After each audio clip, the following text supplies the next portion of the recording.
Hello guys, good evening, नमस्कार साथियों। जैसा कि आप सभी को पता है, ईएसआईसी की pharmacist and paramedical vacancy 2023 open हो चुकी है। ऑल इंडिया कैंडिडेट्स के लिए वैकेंसी होने वाली है और ईएसआईसी के ऑल इंडिया के सभी रीजन में ये वैकेंसी निकली है। आज के वीडियो में अपनी बात करने वाले हैं कि एक कैंडिडेट कितने फॉर्म भर सकता है, एक से ज़्यादा फॉर्म भर सकता है या नहीं, कौन कौन से डॉक्यूमेंट की आपको ज़रूरत पड़ने वाली है, ये बहुत ही महत्वपूर्ण है। और आपकी फ़ीस कितनी लगेगी और फीस वापस कैसे मिलेगी, नेगेटिव मार्किंग होगी या नहीं होगी, एग्ज़ाम का सिलेबस और एग्ज़ाम का पैटर्न क्या रहेगा, और हैंड रिटन डिक्लेरेशन क्या है।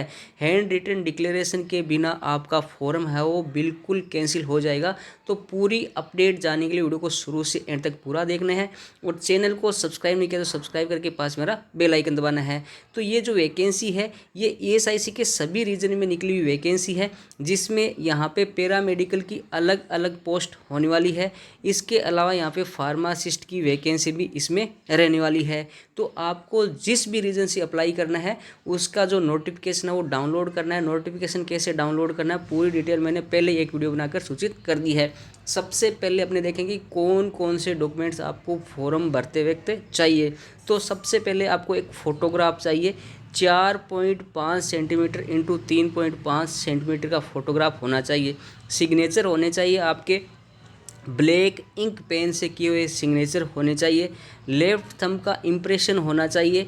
इम्प्रेशन कैसा होना चाहिए, वाइट पेपर पे होना चाहिए। ब्लैक और ब्लू इंक से हो सकता है, ब्लैक से भी हो सकता है और ब्लू इंक से भी हो सकता है यहाँ पे। और एक हैंड रिटन डिक्लेरेशन होना चाहिए।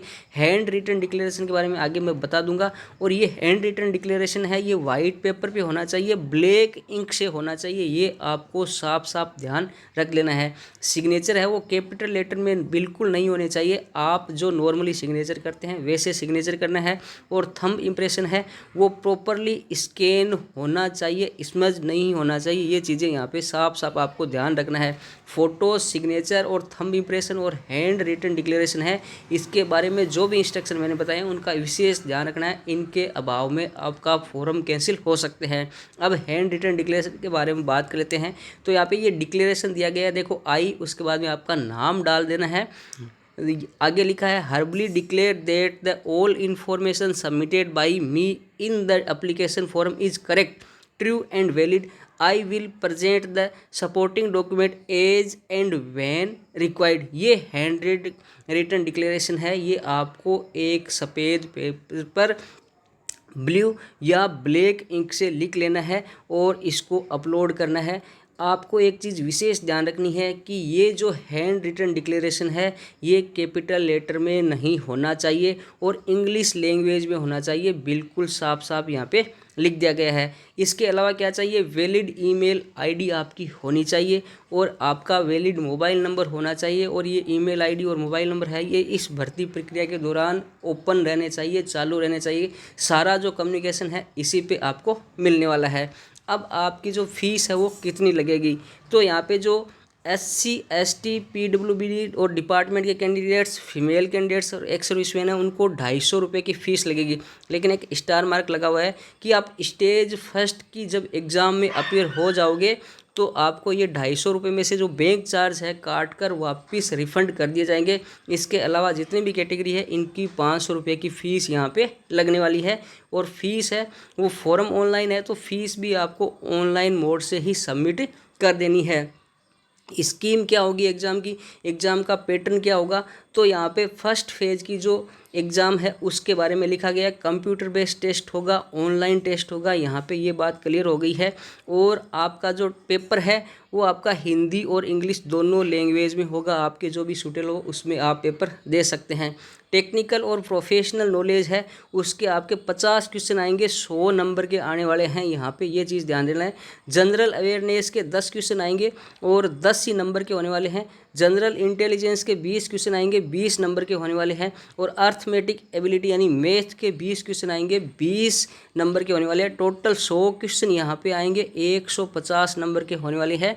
और यहाँ पे जो आपका प्रोफेशनल और टेक्निकल क्वालिफिकेशन वाला जो फर्स्ट पार्ट है उसमें 60 मिनट आपको मिलेंगे, और जो next general awareness, general intelligence, arithmetic ability है, इनमें आपको 60 मिनट मिलेंगे। टोटल 120 मिनट यानी 2 घंटे का टाइम इस पेपर को सोल्व करने के लिए आपको मिलने वाला है।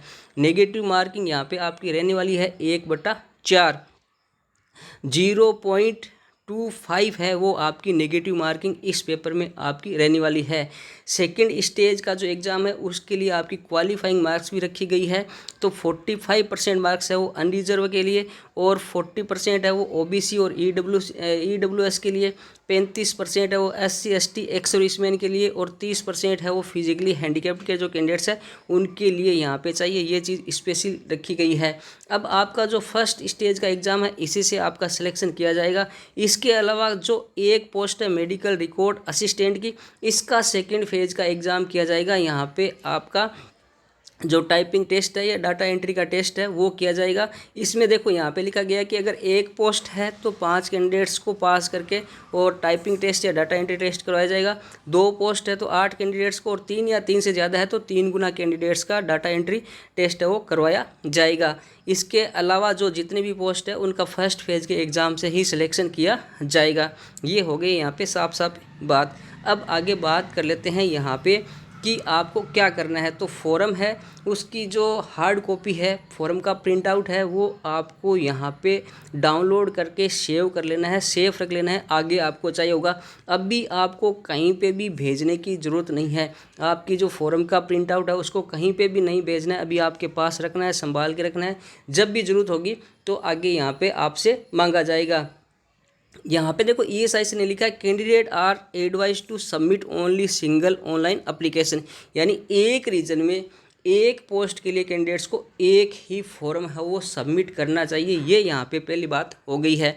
अब ये जो वैकेंसी है ये अलग अलग रीजन में निकली है, तो अलग अलग रीजन में आप अलग अलग फॉर्म भर सकते हैं, कहीं पे भी कोई भी दिक्कत नहीं रहने वाली है। यहाँ पे ये चीज़ मैं आपको बता देता हूँ।